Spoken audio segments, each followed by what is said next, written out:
कहते हैं सफर वही खूबसूरत होता है जिसकी मंजिल खूबसूरत हो। लेकिन क्या हो अगर सफर की मंजिल सिर्फ मौत हो? ये कहानी है कालका मेल ट्रेन की जो दिल्ली से कोलकाता जा रही थी। रात के 12 बज रहे थे। बाहर घना कोहरा और बारिश थी और ट्रेन पूरी रफ्तार से पटरियों पर दौड़ रही थी।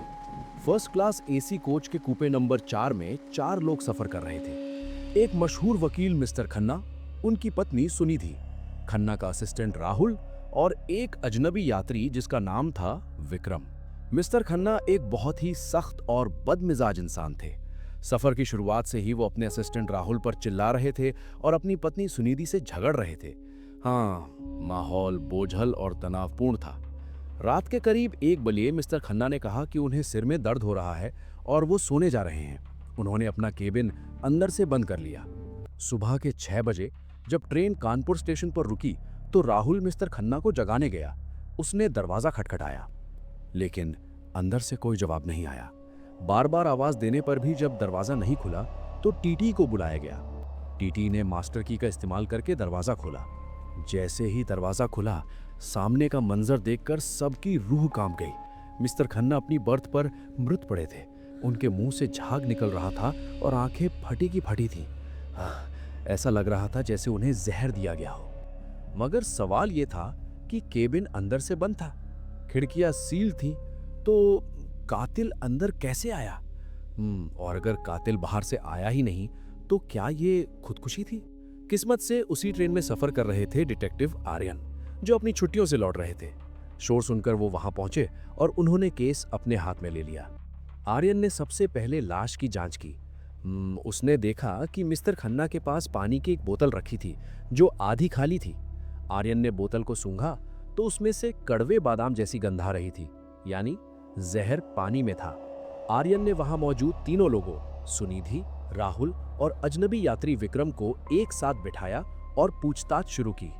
आर्यन ने सबसे पहले सुनिधि से पूछा, मिसेस खन्ना, आखिरी बार आपने अपने पति को कब देखा था? सुनिधि ने रोते हुए कहा, रात के 12 बजे हमारा झगड़ा हुआ था और वो गुस्से में अपने कैबिन में चले गए थे। उसके बाद मैं अपनी बर्थ पर जाकर सो गई। मुझे नहीं पता उन्होंने ये क्यों किया। आर्यन ने फिर राहुल की तरफ देखा और पूछा, राहुल, तुम उनके असिस्टेंट हो, क्या खन्ना साहब किसी परेशानी में थे? राहुल थोड़ा घबराया हुआ लग रहा था।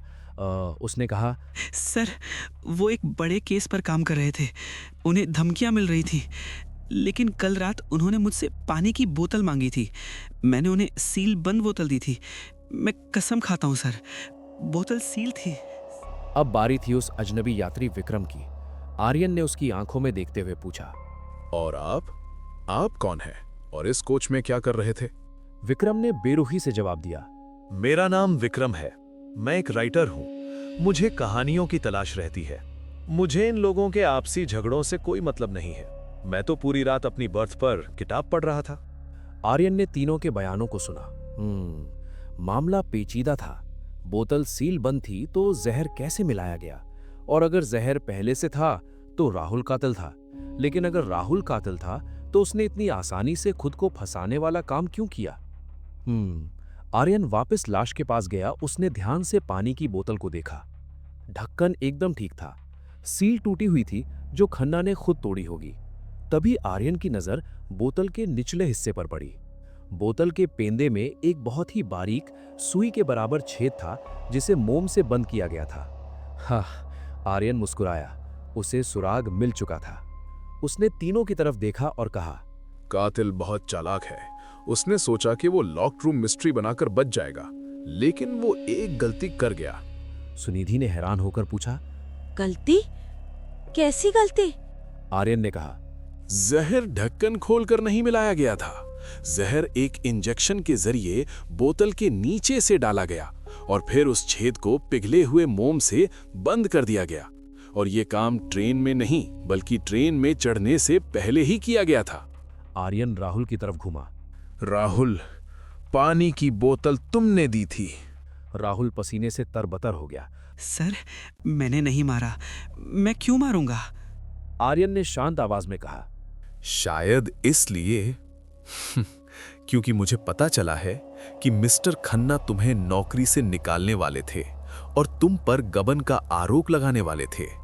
तुम्हारे बैग की तलाशी लेने पर मुझे वो सिरिंज और मोमबत्ती मिल सकती है। लेकिन तभी कहानी में एक नया मोड़ आया। वो अजनबी यात्री विक्रम जोर से हंसा। वाह डिटेक्टिव, अच्छी कोशिश है, लेकिन तुम गलत हो। सब विक्रम की तरफ देखने लगे। विक्रम ने अपनी जेब से एक सिगरेट राइटर निकाला और उसे नचाते हुए बोला, राहुल ने बोतल दी जरूर थी, लेकिन वो बोतल खन्ना तक पहुंचने से पहले बदल दी गई थी। आर्यन ने विक्रम को घूरते हुए पूछा। तुम ये कैसे जानते हो?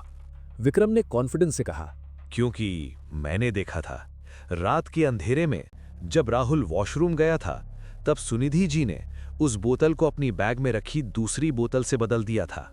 कमरे में सन्नाटा छा गया। सुनिधि का चेहरा सफेद पड़ गया। आर्यन ने सुनिधि की तरफ देखा और पूछा, क्या ये सच है मिसेस खन्ना? सुनिधि चिल्लाई, ये झूठ बोल रहा है, ये अजनबी हमें फंसाना चाहता है। विक्रम ने मुस्कुराते हुए अपनी कलाई की घड़ी की तरफ इशारा किया और कहा, मेरी आदत है, मैं अपने आसपास होने वाली हर चीज को रिकॉर्ड करता हूं अपनी कहानियों के लिए। मेरे पास वीडियो है। अब सुनिधि के पास बचने का कोई रास्ता नहीं था। वो टूट गई। उसने रोते हुए कबूल किया, हाँ, मैंने मारा उसे। वो एक शैतान था। वो मुझे मारता था, मुझे जलील करता था। वो मुझे तलाक देकर सड़क पर लाने वाला था।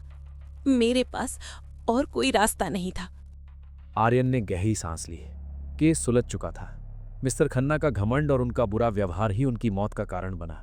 सुनिधि ने आज़ादी पानी चाही, लेकिन उसने जो रास्ता चुना वो उसे जेल की सलाखों के पीछे ले गया।